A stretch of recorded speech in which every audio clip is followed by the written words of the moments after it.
क्या आप जानते हो, धर्म के सबसे बड़े रक्षक गंगा पुत्र भीष्म को भी अपने कर्मों का हिसाब देना पड़ा था। और उनसे हिसाब किसने लिया? स्वयं कृष्ण ने।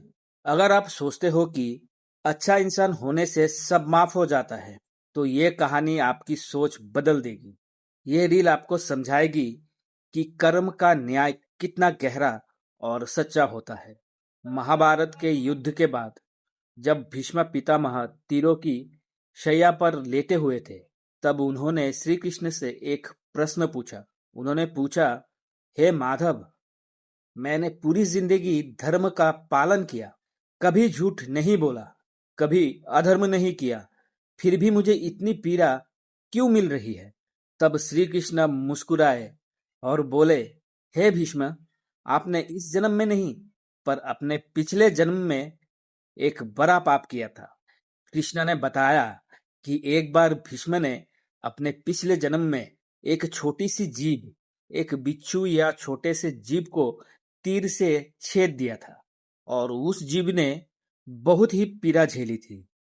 और आज वही कर्म फल के रूप में आपके सामने है। यहाँ सबसे बड़ा लेसन क्या है? कर्म कभी वेस्ट नहीं जाता। छोटा या बड़ा, हर कर्म का हिसाब होता है, चाहे आप कितना भी महान क्यों ना हो। कर्म का न्याय सबके लिए समान है।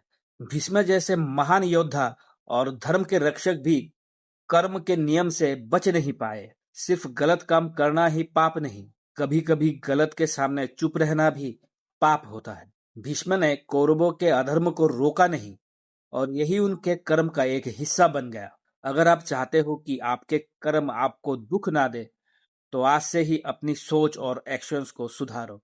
इस रील को लाइक करो, शेयर करो अपने दोस्तों के साथ, ताकि वो भी समझ सके कि कर्म का हिसाब कभी नहीं छूटता। और ऐसे ही पावरफुल स्पिरिचुअल कंटेंट के लिए मुझे फॉलो या सब्सक्राइब जरूर करें। याद रखना, इंसान भूल सकता है, पर कर्म कभी नहीं भूलता।